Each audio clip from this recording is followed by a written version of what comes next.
열왕기의 히브리어 이름은 멜라킴이며 그 뜻은 임금들의 이야기입니다. 그러나 70인역에서는 사무엘기와 똑같이 왕국기라는 책으로 간주합니다. 저술 시기입니다. 작중 연대는 다윗 임금 말년, 기원전 970년경부터 바빌론 유배 초기 기원전 560년경까지 봅니다.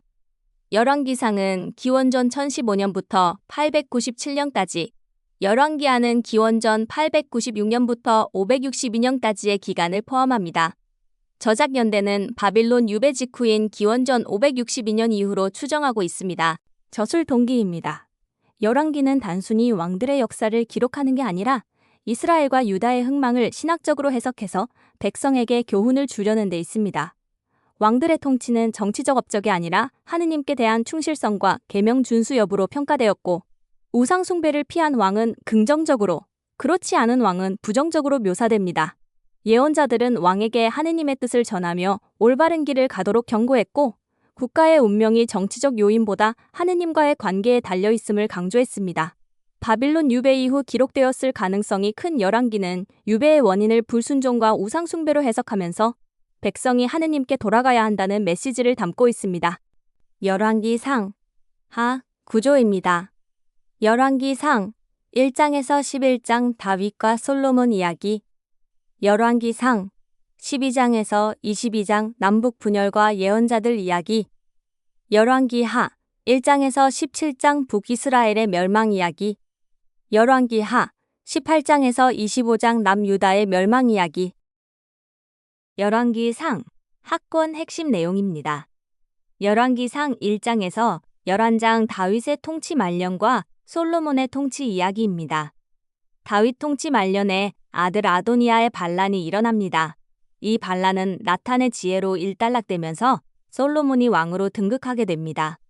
다윗은 죽으면서 자신의 군대 장수인 요압과 압살롬의 반란 사건으로 피신할 때 자신을 심하게 저주한 사울 후손인 시므이를 정리하라고 유언합니다. 솔로몬은 하느님의 마음에 들어 지혜와 부와 명예를 받게 됩니다.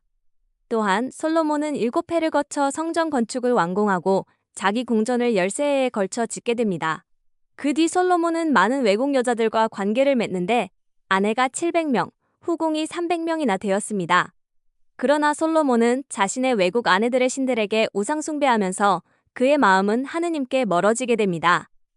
하느님께서 솔로몬에게 진노하셔서 이스라엘의 한 지파만 남겨두고 나머지 지파는 떼어놓으신다고 경고의 말씀을 하십니다.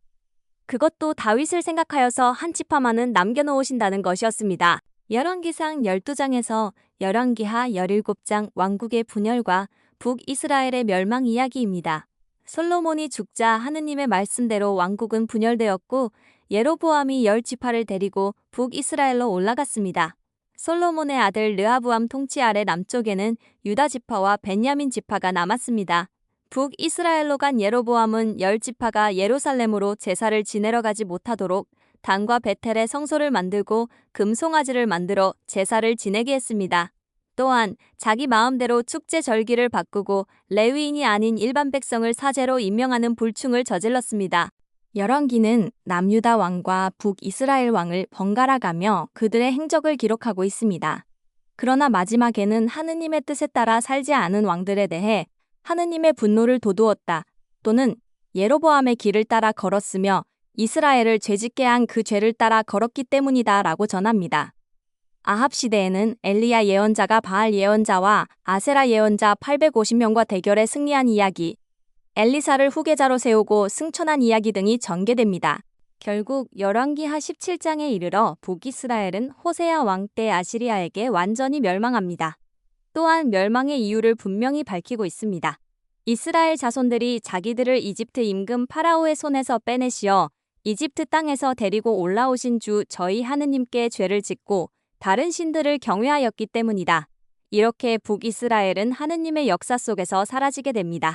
열왕기하 18장에서 25장 남유다의 멸망 이야기입니다. 북이스라엘이 멸망한 후 열왕기하는 남유다 왕들에 대해 말하는데 히즈키야 왕이 등극하면서 성전 정화 이야기가 시작됩니다. 남유다는 북이스라엘의 멸망을 보면서 가장 먼저 우상을 없애는 성전 정화를 시행했습니다. 그러나 히즈키야가 죽자 그의 아들 mina세가 주님의 분노를 자아내며 유다를 죄짓게 하는 악행을 무려 55년간 이어갑니다. 그 뒤 요시야 왕은 다시 종교개혁과 성전 정화를 단행합니다. 요시야 왕 때 성전 공사 중에 원신명기 율법서가 발견됩니다. 열왕기는 요시야 왕을 두고 이렇게 기록합니다. 요시야처럼 모세의 모든 율법에 따라 마음을 다하고 목숨을 다하고 힘을 다하여 주님께 돌아온 임금은 그 앞에도 없었고 그 뒤에도 다시 나오지 않았다. 그러나 요시야가 죽은 뒤 남유다의 상황은 급격히 달라집니다. 그의 아들 여호아하즈는 이집트로 끌려가 죽고 또 다른 아들 여호야킴은 이집트의 봉신이 되어 하느님 눈에 거스르는 짓을 하며 11해 동안 유다를 통치했습니다. 유다 멸망 전 마지막 왕인 치드키야 역시 이집트의 봉신이 되었고 하느님께서 보내신 예언자의 신탁 곧 바빌론에 투항하라는 말씀을 듣지 않았습니다. 그 결과 남유다 또한 북이스라엘처럼 멸망하고 바빌론의 포로가 됩니다. 하지만 열왕기의 마지막 부분에는 희망의 메시지가 담겨 있습니다. 요시야의 아들 여호야킨이 유배 중 바빌론 왕의 은총을 입고 보호를 받았다는 내용으로 열왕기는 마무리됩니다. 이는 하느님의 영원한 언약 말씀이 남유다를 통해 이어져 간다는 것을 암시하고 있습니다. 다음은 남유다 20명의 왕들과 북이스라엘 19명의 왕들을 간단히 알아보겠습니다. 북이스라엘의 9왕조 19명의 왕들의 이야기입니다. 예로보암 왕조입니다. 첫 번째 왕 예로보암 1세입니다. 원래 솔로몬의 신하였으나 예언자 아히야가 겉옷을 12조각으로 찢어 그중 10조각을 주며 북쪽 10지파의 왕이 될 것을 예언합니다. 예로보암은 즉위 후 백성들이 예루살렘 성전으로 예배하러 가면 다시 남유다로 마음이 돌아설까 두려워 베텔과 단에 금송아지를 세우고 여러분을 이집트에서 이끌어내신 하느님께서 여기에 계십니다. 라고 선포하며 백성을 속이고 우상 숭배하게 만듭니다. 그 뒤 예로보암의 아들 아비야가 병들자 아내를 변장시켜 아히야 예언자에게 보냈으나 눈먼 예언자가 이미 알아채고 왕조의 몰락을 예언합니다. 예로보암은 22년간 통치한 후 죽습니다. 두 번째 왕 나답입니다. 통치 2년 만에 블레셋과의 전쟁 중 신하 바아사에게 암살당합니다. 바아사 왕조입니다. 세 번째 왕 바아사입니다. 예로보암의 온 가문을 몰살시켜 아히야의 예언을 성취했으나 자신도 똑같은 우상숭배의 길을 걸어 예언자 예후에게 심판 선고를 받습니다. 네 번째 왕 엘라입니다. 티르차에서 2해를 다스리다 술 취해 있다가 신하 지므리에게 암살당합니다. 지므리 왕조입니다. 다섯 번째 왕 지므리입니다. 군대 지휘관 오므리가 군사들의 추대를 받아 반란을 일으키자 왕궁에 불을 지르고 그 불 속에서 타 죽습니다. 이스라엘 역사상 최단명 왕입니다. 오므리 왕조입니다. 여섯 번째 왕 오므리입니다. 내전에서 승리 후 사마리아 산을 사서 새 수도 건설을 하고 그 이름을 사마리아라고 하였습니다. 정치 외교적으로는 성공했으나 이전의 모든 왕보다 더 악하게 행했다는 평가를 받습니다. 이스라엘을 12년 동안 다스렸습니다. 일곱 번째 왕 아합입니다. 시돈 왕의 딸 이제벨과 결혼하여 바알과 아세라 숭배를 국가적으로 조장합니다. 엘리야가 등장해 3년 반의 가뭄을 선포하고 크리시네가와 사렙타 과부의 집에서 숨어 지냅니다. 이후 카르멜산에서 바알 예언자 450명과 아세라 예언자 400명과 대결을 합니다. 그러나 바알 예언자들에게는 기적이 일어나지 않고 엘리야 예언자에게만 하느님께서 하늘에서 불을 내려주셔서 엘리야의 물이 넘치는 제단을 불로 태워주시는 기적을 베푸십니다. 이후 큰 비가 내려 가뭄이 끝나게 됩니다. 이제벨의 위협에 낙담한 엘리야는 호렙산으로 도망하였고 조용하고 부드러운 소리 임하시는 하느님을 체험합니다. 이후 엘리사를 후계자로 지명하고 불병거와 불말을 타고 하늘로 올라갑니다. 여덟 번째 왕 아하지야입니다. 자기 옥상방의 격자 난간에서 떨어져 병들자 에크론의 신 바알즈묘에게 문의하려다 엘리야에게 책망받습니다. 그 후 임금은 엘리야에게 2차례 보낸 군대 50부장이 하늘에서 내린 불에 타 죽고 맙니다. 이후 임금은 엘리야의 예언대로 침상에서 내려오지 못하고 죽고 맙니다. 아홉 번째 왕 요람입니다. 엘리사의 활약이 두드러진 시기로 모압 전쟁, 과부의 기름 항아리 기적, 수넴 여인의 아들 소생, 시리아 장군 나아만의 나병 치유, 도끼 물에 뜨게 하고 아람 군대의 눈을 멀게 하며 사마리아 포위 중 기근으로 인육을 먹는 참상 등 갑작스런 풍요의 예언 성취 예후에게 전차에서 화살을 맞아 죽고 나봇의 밭에 던져지는 비참한 최후를 맞습니다. 예후 왕조입니다. 10번째 왕 예후입니다. 엘리사가 보낸 예언자 제자에게 기름 부음 받고 반란을 일으킵니다. 이스라엘 임금 아합의 아들 요람과 유다 왕 아하지야를 동시에 처형합니다. 또한 이제벨을 창문에서 떨어뜨려 죽게 하니 개들이 그 시체를 먹습니다. 이는 주님께서 하신 말씀대로 그대로 이루어졌습니다. 예후는 아합의 아들 70명을 죽이고 아합 집안을 모두 몰살시켰습니다. 또한 예후는 바알 신전의 숭배자들을 모아놓고 대학살을 하였습니다. 그러나 예로보암의 죄, 곧 베텔과 단에 있는 금송아지 숭배에서는 돌아서지 않았습니다. 예후는 주 하느님의 율법에 따라 걷는 일에 충실하지 않았고 예로보암의 죄에서 돌아서지 않았습니다. 예후는 28해 동안 이스라엘을 다스렸습니다. 11번째 왕 여호아하즈와 12번째 왕 여호아스입니다. 아람의 계속된 압박 속 통치를 하였고 여호아스는 죽어가는 엘리사를 찾아가 마지막 축복을 받았습니다. 그러나 화살을 땅에 치라는 엘리사의 말을 듣고 3번만 치는 행위를 하자 엘리사는 여호아스에게 임금님께서 대여섯 번을 치셨더라면 아람을 쳐서 전멸시켰을 것입니다. 라고 역정을 크게 내고 죽습니다. 여호아스는 16해 동안 다스렸습니다. 13번째 왕 예로보암 2세입니다. 하맛 어기에서 아라바 바다에 이르기까지 영토를 되찾고 크게 확장했고 경제적 번영의 절정기였습니다. 예언자 아모스가 부의 편중과 불의를 강하게 규탄했으며 호세아 예언자도 이 시기 활동하며 우상숭배를 아내의 배신에 비유하는 이스라엘에 대해 경고를 하기도 했습니다. 예로보암 2세는 41해를 다스렸습니다. 14번째 왕 즈카르야입니다. 6개월 만에 살룸에게 암살을 당합니다. 주님께서 예후에게 너의 4대 자손까지 이스라엘의 왕좌에 앉을 것이다 하고 말씀하신 그대로 이루어졌습니다. 15번째 왕 살룸입니다. 한 달을 다스리고 암살당해 죽습니다. 16번째 왕 미나햄입니다. 10해 동안 다스렸으며 아시리아 왕 풀에게 막대한 조공을 바쳐 왕위를 유지, 잔혹한 정복 활동을 했습니다. 17번째 왕 프카흐야입니다. 자신의 무관 페카에게 암살당합니다. 이스라엘을 2해 동안 다스렸습니다. 18번째 왕 페카입니다. 아람 왕 르친과 동맹해 유다를 침공하려다 아하즈가 아시리아에 도움 요청하며 오히려 화를 자초했습니다. 20해 동안 다스렸습니다. 19번째 이스라엘의 마지막 임금 호세아입니다. 아시리아에 반기 들었다가 살마네세르 5세에게 사마리아가 3년간 포위당합니다. 이스라엘은 기원전 722년 함락당하며 아시리아 왕 사르곤 2세에 의해 주민들이 강제 이주되고 이방 민족들이 이주해 옵니다. 이것이 열왕기하 17장 사마리아인의 기원이 됩니다. 남유다는 북이스라엘 아홉 왕조 19명의 임금과 달리 다윗 왕조인 한 왕조로 내려갑니다. 다음은 남유다 20명의 왕들의 이야기입니다. 남유다 첫 번째 왕 르하브암입니다. 원로들의 온건책 대신 젊은 신하들의 강경책을 택해 왕국을 남과 북으로 분열을 초래했습니다. 르하브암 임금 제5년 이집트 시삭의 침공을 받아 예루살렘 성전과 왕궁의 보물을 약탈당합니다. 또한 르하브암과 예로보암 사이에는 늘 전쟁이 있었습니다. 르하브암은 17년 동안 다스렸습니다. 남유다 두 번째 왕 아비암입니다. 예루살렘에서 3해 동안 다스렸습니다. 아비암은 아버지 르하브암이 지은 모든 죄를 따라 걸었고 하느님께 한결같지 못하였습니다. 남유다 세 번째 왕 아사입니다. 아사는 우상 산당을 제거하는 개혁을 단행했습니다. 우상을 섬긴 어머니 마아카마저 아세라를 위하여 역겨운 상을 만들었기 때문에 모후 자리에서 물러나게 하였습니다.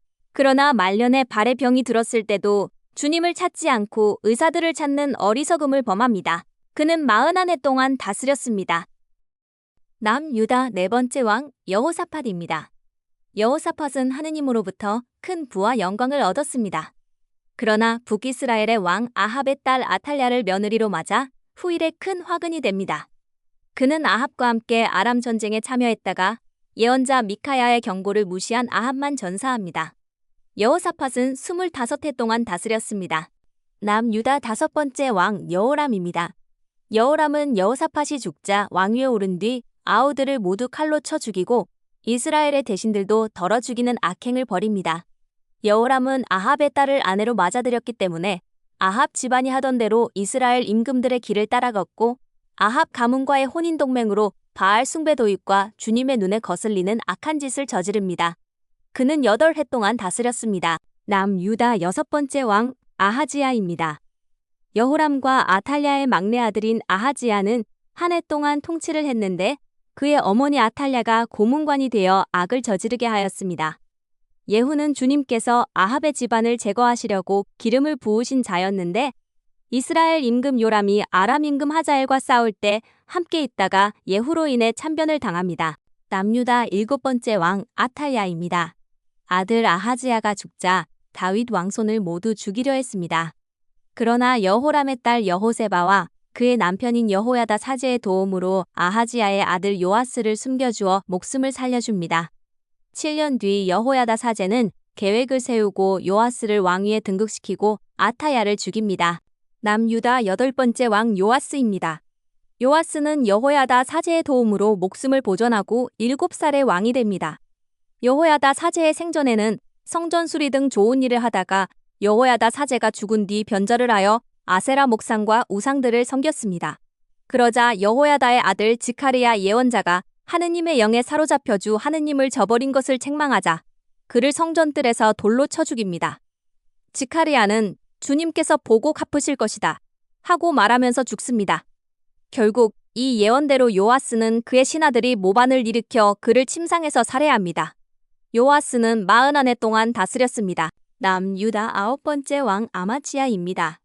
처음에는 주님의 눈에 드는 옳은 일을 하였지만 자기 왕권이 튼튼해지자 부왕 곧 요아스를 시해한 신하들을 죽였습니다. 또한 에돔을 정벌한 후 에돔의 신상들을 가져와 숭배하는 어리석음을 저지르고 북왕국에 싸움을 걸어 교만하게 도전했다가 대패하는 화를 자초했습니다. 아마치야는 29해 동안 다스렸습니다. 남유다 10번째 왕 우찌야입니다. 우찌야는 52해 동안 다스렸지만 강해지면서 교만해지더니 마침내 패악한 짓을 저질렀습니다. 제사장만 할 수 있는 분향을 직접 하려다 만류하는 사제들에게 화를 내다 이마에 나병이 생기게 됩니다. 주님께서 우찌야를 치신 것입니다. 그 뒤 그는 죽을 때까지 나병을 앓다가 별궁에 격리되었습니다. 남유다 11번째 왕 요탐입니다.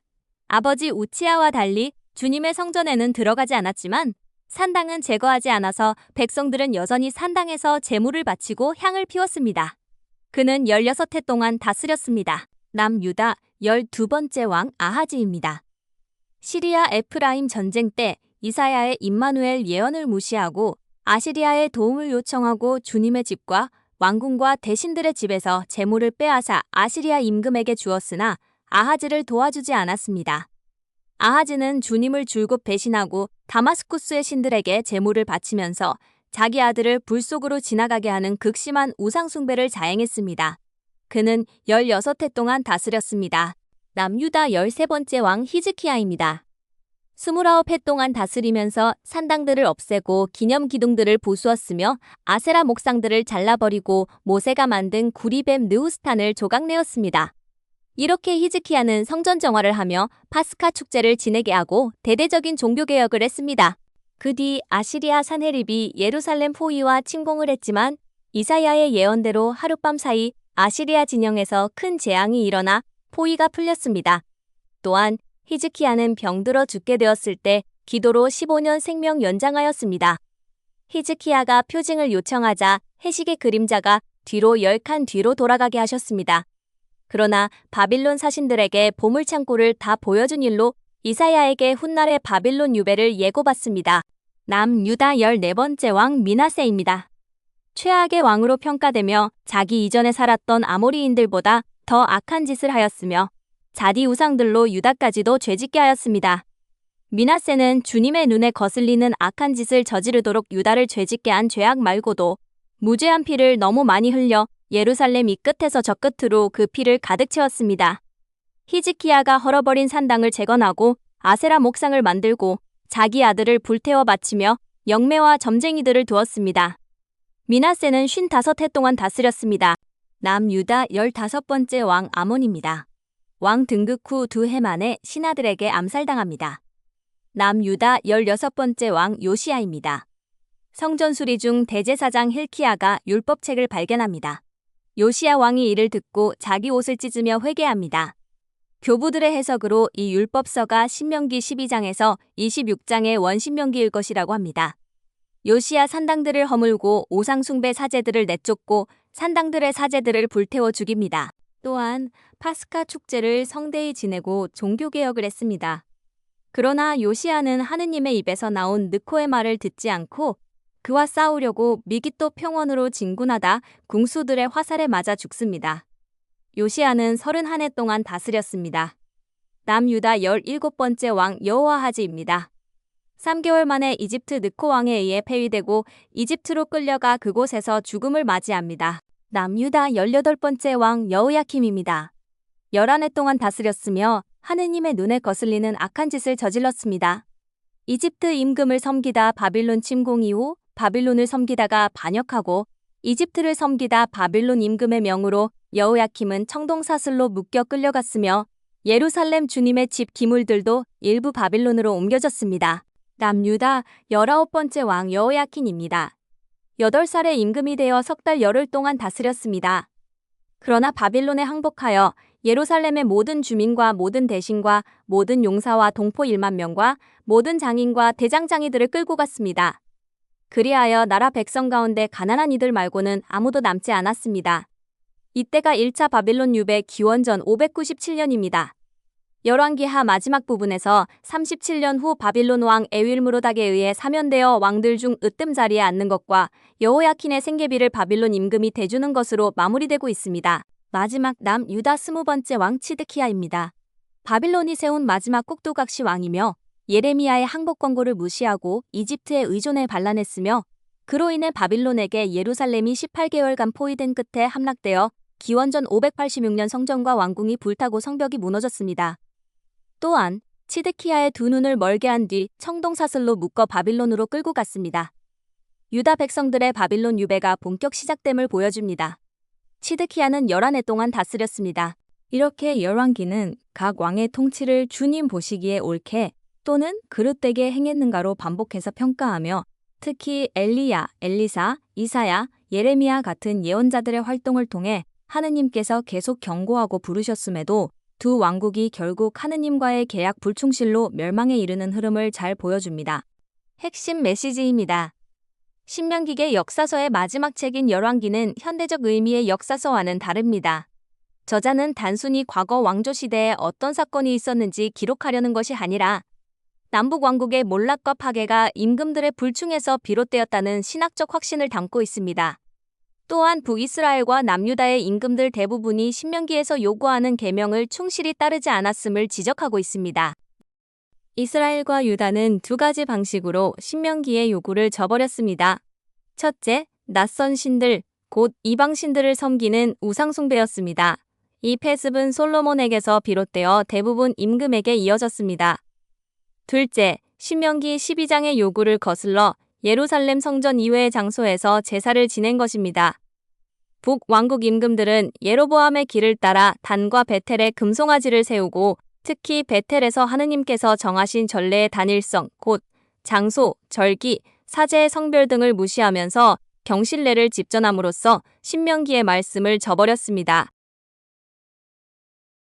열왕기 저자는 임금들의 성공 여부를 정치적 수완이나 업적이 아니라 하느님께 대한 충성과 계명 준수로 평가합니다. 성공한 임금의 대표는 다윗이고 실패한 대표는 예로보암입니다. 다윗의 길을 따른 임금은 성공했고 예로보암의 길을 따른 임금은 실패했습니다. 북이스라엘 임금들은 모두 예로보암의 길을 따랐기에 실패했고 그들의 실정이 나라를 망하게 했습니다. 남유다 임금들도 아사, 여호사밧, 히즈키야, 요시야를 제외하고는 다윗의 길을 따르지 않았기에 실패했고 결국 유다도 패망했습니다. 그러나 열왕기에는 또 다른 주제가 있습니다. 다윗 왕조에 대한 하느님의 특별한 호의와 다윗의 후손들이 예루살렘에서 언제나 다스릴 것이라고 약속을 합니다. 이 주제는 마지막 네 구절에 나타납니다. 바빌론 임금이 유배 중인 유다 임금 여호야킨에게 죄수복을 벗기고 궁정 식탁에서 함께 음식을 먹게 하며 평생 생계비까지 지원했다는 기록입니다. 이는 다윗 왕조가 계속되는 희망의 표지이며 메시아 사상으로 이어질 여지를 남기고 있습니다. 결국 열왕기는 나라 전체의 운명이 임금들이 얼마나 하느님의 뜻과 계명에 따라 백성을 다스리느냐에 달려 있음을 보여줍니다. 이는 사무엘기의 가르침을 실제 역사 속에서 구체적으로 드러낸 것입니다. 마무리입니다. 다윗의 뒤를 이어 솔로몬이 임금이 되었지만 그는 하느님께 대한 초심을 잊고 아내 700명과 후궁 300명과 사랑에 빠져 우상숭배를 하면서 큰 불충을 저질렀습니다. 하느님의 말씀대로 솔로몬이 죽은 뒤 나라는 남유다와 북이스라엘로 나뉘게 되었습니다. 남유다는 임금의 선악과 관계없이 다윗 왕조로 이어졌지만 북이스라엘은 계속되는 반란 속에서 왕조가 9번이나 바뀌었고 결국 기원전 723년에 아시리아에 의해 멸망하였습니다. 그 후 약 136년 뒤 남유다 또한 바빌론에 의해 멸망의 길로 들어섰습니다. 하느님께서는 다윗에게 하신 약속을 지키시기 위해 남유다를 완전히 멸망시키지 않으시고 바빌론 유배를 통해 이스라엘 민족을 정화하셨습니다. 열왕기를 통해 임금들이 하느님을 어떻게 섬겼는지를 알 수 있으며 나라를 다스리는 주권은 임금이 아니라 하느님께 있다는 사실을 보여주십니다. 하느님께서는 이스라엘을 당신 말씀으로 통치하시기를 바라셨지만 이스라엘은 눈에 보이는 임금의 통치를 원했습니다. 결국 하느님께서는 그들의 요구대로 임금을 세우셨으나 초대 임금 사울은 말씀을 업신여기며 몰락의 길을 걸었습니다. 그 뒤 다윗은 사울처럼 기름 부음을 받았지만 곧바로 임금이 된 것이 아니라 연단의 길을 걸었습니다. 다윗은 하느님의 연단을 통해 이스라엘을 다스리는 임금으로 세워졌고 죄를 지을 때마다 바로 회개하며 돌아왔습니다. 하느님 앞에서 평생 올바로 걷는 이는 없지만 다윗처럼 죄를 짓고 즉시 회개하는 삶을 하느님께서 바라십니다. 사무엘기와 열왕기는 우리 삶 가운데 머무시는 하느님 앞에서 우리가 어떻게 살아야 하는지를 보여주는 나침반입니다. 하느님의 말씀에 순종하는 삶만이 멸망을 피하고 올바른 길로 나아가는 길임을 가르쳐줍니다. 다음 강의는 역대기상 하입니다.